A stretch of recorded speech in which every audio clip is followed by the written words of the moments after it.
Welcome back. You're listening to the Voice of Russia in London.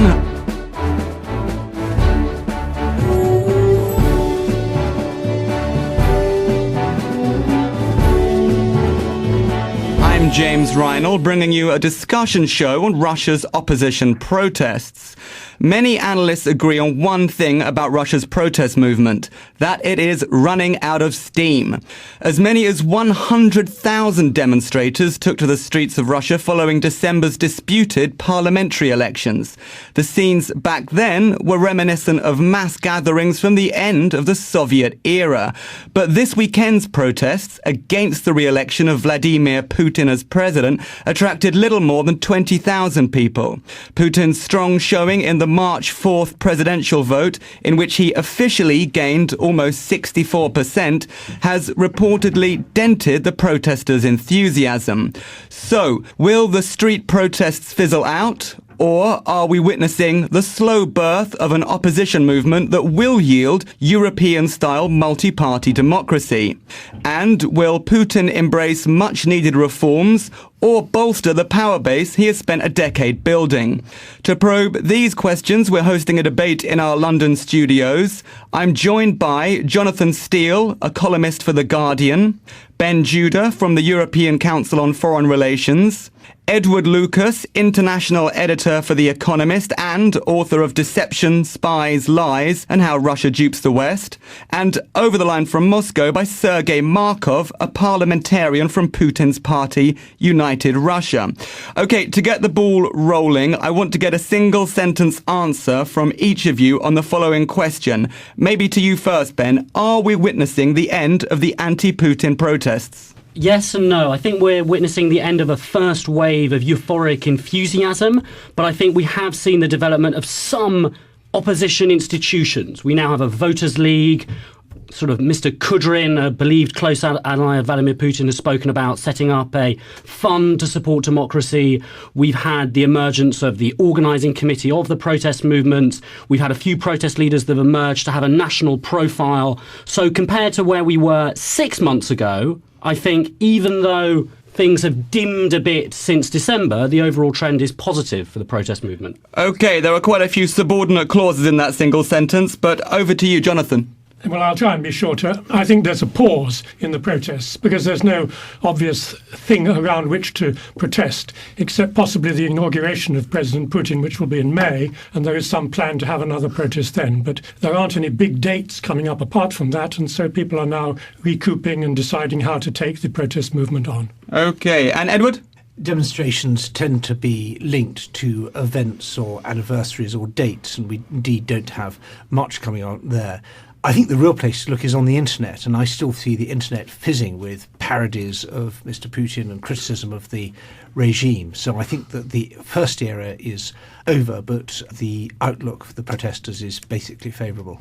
OK, and over to you in Moscow. Sergey, the question was, are we witnessing the end of the anti-Putin protests? No, we will have anti-Putin protests will be continued, but will be much more less. The number of demonstrations against presidential elections has been in 5 times less than compared with after parliament elections, because most of the people understand that presidential elections have been much more free and fair than parliamentarian, and Putin really got majority of the votes of supporting from citizens. And now also it will be less because the leaders of opposition will concentrate their time and efforts for the formation of the new political parties. Because in few months in Russia will start political reforms. OK, anyone want to take up on that? Sergey was talking about the need for some political reforms, and he described Russia as an open society. We'll throw one to you, Edward. I think that if there is going to be an opening under this regime, it's going to be a very difficult process for the people in charge. It's inevitably going to raise questions about where does all the money go. And one of the characteristics of the past 10 or so years has been the way in which enormous amounts of natural resource rents and bureaucratic rents have been swiped by the people at the top and in many cases have invested abroad. And I think that poses a very hard question for the people in charge after all this time and all this money. The progress in Russia has been fairly slim in terms of roads, railways, hospitals, new universities and so on. So if there is going to be the opening which Mr. Markov speaks of so confidently, I think it's inevitably going to lead to very tough questions for the regime. Do you see it the same way, Sergey? I think that the Russian government also will face some economic problems, but also some promises during the election period. But first of all, by the way, Vladimir Putin's message to the voters was very precise, and he didn't give a lot of promises, and he's very much concentrated on the changing of economic policy from the just institutional reforms to the more active industrial policy. And Vladimir Putin already called a new industrialization policy. And of course, it will create, I think, absolutely new atmosphere in society. It will be implemented. I think a lot of people are talking that Vladimir Putin has to build some relationship with opposition. But opposition, nevertheless, the minority. Vladimir Putin wants to recover, to rebuild, to establish, first of all, his communication with his own majority, his so-called silent majority.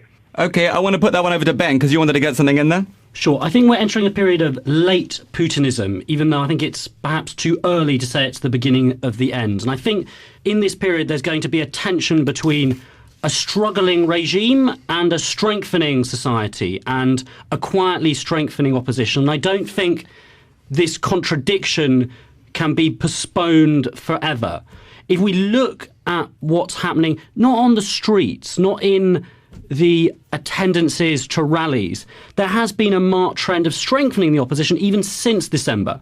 We have lots of new incipient institutions which simply were not existing 2 or 3 months ago, such as the Voters' League, Alexei Navalny's new anti-corruption fund, the prospect of Kudrin's new pro-democracy fund. We have Prokhorov, who's playing an interesting game, which doesn't appear to be entirely benefiting the Kremlin on some respects. Can I just cut in? Can we just get a quick explanation of these two characters? Kudrin is the former finance minister. Well, Alexei Kudrin is one of Putin's oldest political allies who worked with him in St. Petersburg and played a role within the Kremlin for over a decade as a widely respected international finance minister.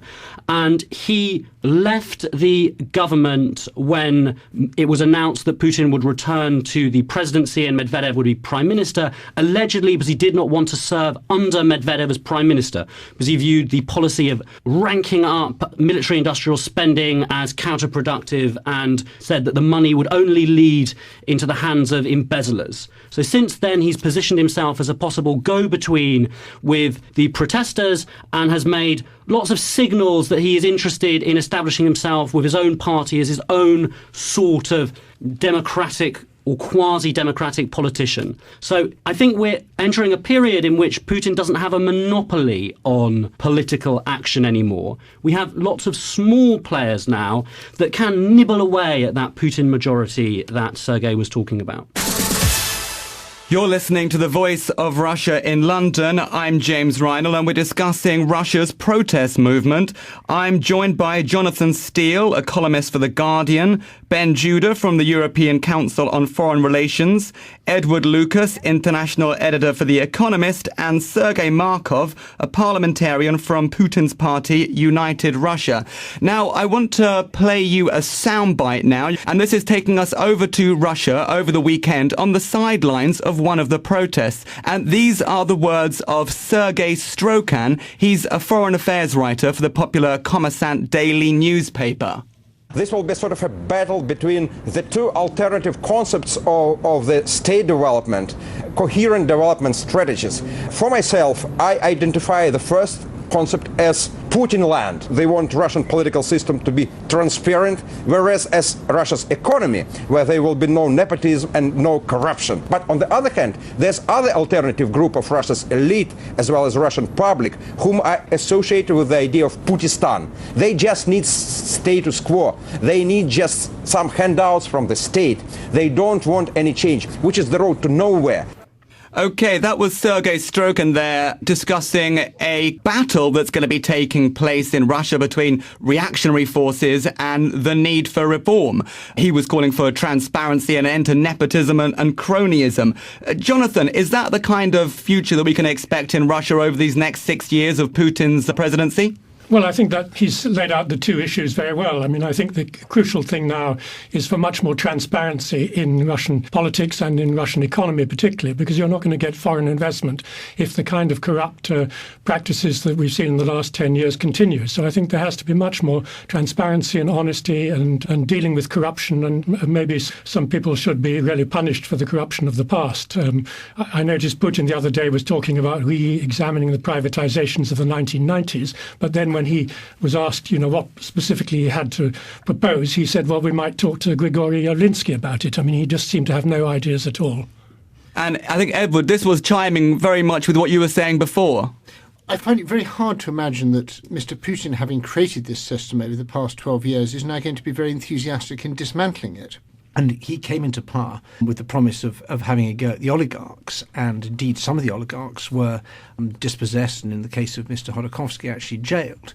But on the other hand, other oligarchs really flourished and new ones came in, these sort of Siloviki, former KGB people with the security service background, who then became enormously rich. So I find it quite hard to see how he's going to destroy this system. I think it's more likely that it's kind of imprisoned him, and it may even be that it consumes him. Sergey, I want you to take up on a couple of these points. First of all, we'll go for corruption. Estimates from local and foreign watchdogs show that corruption is swallowing up between a third and a half of Russia's gross domestic product. Are those figures that you agree with? And do you think that a new Putin president is going to be able to tackle that? I think, of course, the level of corruption in Russia is quite high, but it's a real level that's overestimated. And, let's remember me very famous slogan of communists who claimed crisis of imperialism, American imperialism, that it's became the crisis very deep, already deep as possible. Then it's more deep. Not so much of it's overestimated, of course, by opposition. It's real. And Russia will fight against corruption. But mostly Russia will fight for economic growth. As already mentioned, it's mostly demand of the people. Because if you ask regular people, sociology shows this very well, that more than half of the Russian people during the year never met with corruption deals themselves. They had that somewhere a very, very big corruption. But they themselves not so much deal with their corruption, but they deal with poverty. They deal with not economic development enough. They deal with very low standard of living. And how do you respond to the allegation that was made by Edward Lucas that the system that Putin has built up over the years feeds into this model of corruption and will be very, very difficult to take down? I think what I agree is that Russian corruption became part of the system. It makes quite difficult to fight against it. This is, I agree. And in corruption deal involved a lot of high-rank officials and big business. Big business can imagine how to deal the money, how to make the money without corruption deal. Yes, it's the problem. It's a very systematic problem, but it's also it makes fighting against corruption quite very difficult. And some of the political leaders talking, okay, just make media free, everything will be fine. Make more political competition between political parties, and everything will be fine. We know that during the Italy, by the way, same Italy, in 60s and 70s, the political competition was very high and media had been free. But nevertheless, the corruption was also very, very high. Okay, Sergey, those are some really interesting comments there. And I want to put them back to Edward, because what you had from there is admission from a member of Putin's party that corruption is part of the system. And he is talking very much about the needs for reforms that you're calling for. Do you gain some satisfaction from that?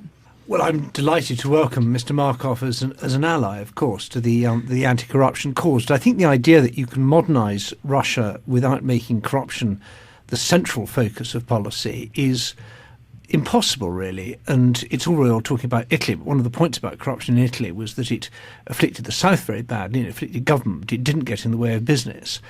Fighting corruption in Russia is not an alternative to fighting poverty. It's part of fighting poverty. It's one of the reasons that Russia stays poor is the economy doesn't diversify. And one of the reasons it doesn't diversify is because the people who should be setting up businesses in Russia are setting them up in London or America or Germany or somewhere else instead because of the corruption. And I do think that it's not the fact that corruption is a problem for the system. Corruption is the system. And this is a system that Mr. Putin himself has created. He's grown up over the last 12 years, this enormous collection rent-seeking machine, both in natural resources and from the bureaucracy. And I just don't understand how the person who created the system can be the one who's going to destroy it. You're listening to The Voice of Russia in London. I'm James Reinl, and we're discussing Russia's protest movement. I'm joined by Jonathan Steele, a columnist for The Guardian, Ben Judah from the European Council on Foreign Relations, Edward Lucas, international editor for The Economist, and Sergey Markov, a parliamentarian from Putin's party, United Russia. Okay, I want to let Ben get in there because we're talking about a lot of issues, and Sergey has spoken quite strongly about the need for not just tackling corruption, but economic growth. And perhaps you can touch upon these subjects, but also deal with some of the big economic hurdles that Russia's facing. One of them being, of course, the declining number of people in the working age population. Apparently, the country is set to lose something like 11 million members of its workforce by 2030. And, of course, also has one of the lowest rates of foreign direct investment of all of Eastern European nations. Are we going to see economic growth in this period?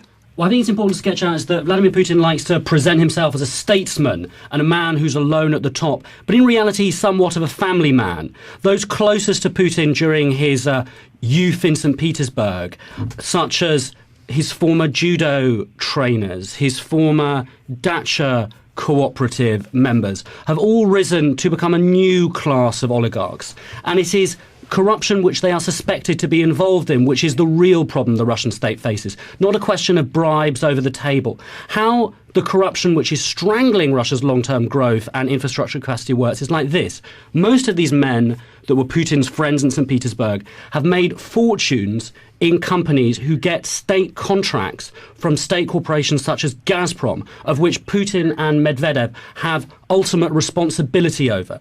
These contracts are charged at double, triple, quadruple the cost that they would be in the West or in China or elsewhere, which means that Russia is less capable of actually building infrastructure, and the infrastructure is built with less quality.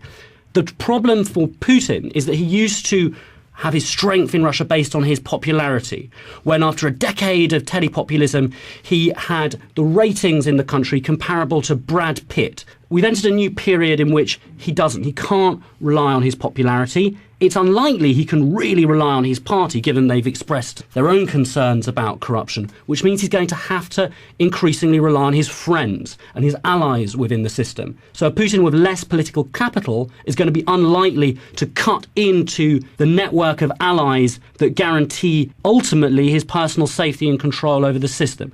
Just to go on to demographics, there's a kind of common myth in the West that the bear is dying out. That's not exactly true, as the bear is just changing its colour, because there's been a vast wave of migration from the Caucasus and Central Asia, which means that Russia is now the second most popular destination for immigrants in the world after the United States. You have last year an estimated 13.8 million migrants coming to Russia. There are plenty of people who can do sort of cheap labour and jobs that Russians don't want to do, or there aren't enough of them left to do. But this is another problem for Putin, because the Russian lower middle class and the working class don't want this mass wave of immigration. They've had it drummed into them that Putin is the nationalist defender of the nation, and they're now campaigning or interested in having visa walls imposed on the Caucasus and Central Asia, which of course Putin can't do because his entire foreign policy vision is retaining the ex-Soviet Union as a sphere of influence. So there's another contradiction there of which Putin is going to have to deal with an answer at some point over the next 6 years.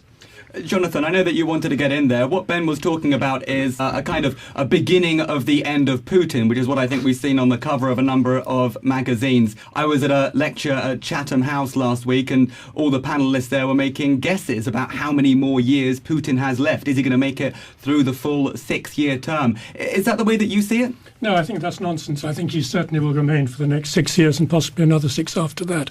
But I wanted to come in and to just take issue with my friend Edward Lucas here, because when he says that Putin created the system, I think this is absolutely wrong. It was Yeltsin who created the system, and Yeltsin who created Putin, and Mr. Berezovsky, who is now living in London, who also created Putin. This was a byproduct of the completely chaotic introduction of capitalism in the early 1990s, which impoverished the majority of Russians, saw their pensions become nothing, their salaries become nothing, saw inflation go up to 200 to 300% and so on. And I think for many Russians, Putin is the person who is rightly seen as having created stability after the chaotic economic years of Yeltsin. And so unless you're only 20 or 25, you remember that.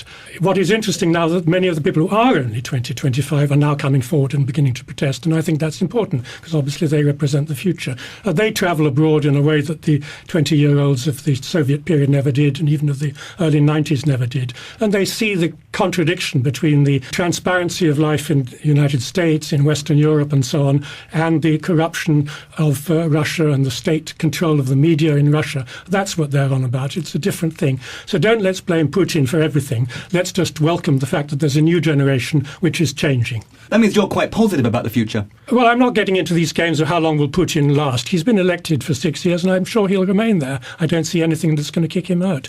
But I'm positive about the new young generation, many of whom have been going to these local elections that were held recently, these municipal elections in Moscow and other cities. So there's a revival of interest by young people in politics after the cynicism and apathy of the last generation. Edward, this does tie in with what you were saying at the very, very beginning, that the internet is buzzing over with people being critical of the regime. I certainly welcome the growth of the new generation, which is well-travelled and free, perhaps, of the sort of paranoia and xenophobia of the hallmarks of the regime.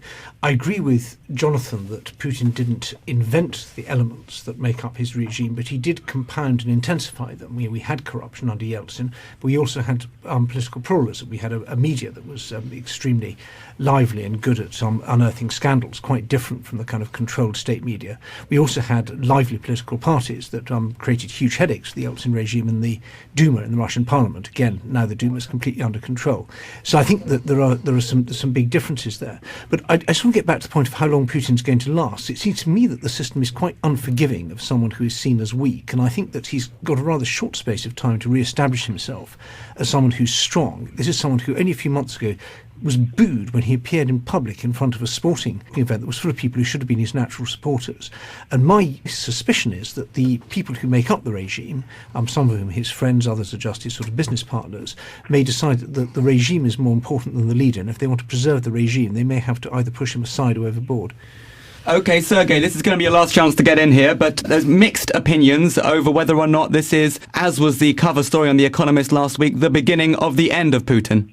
It's not beginning of the end of Putin, but the beginning of a new Russian politics.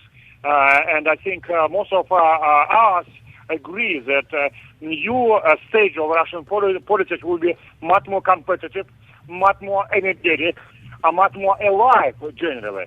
And we see not uprising, but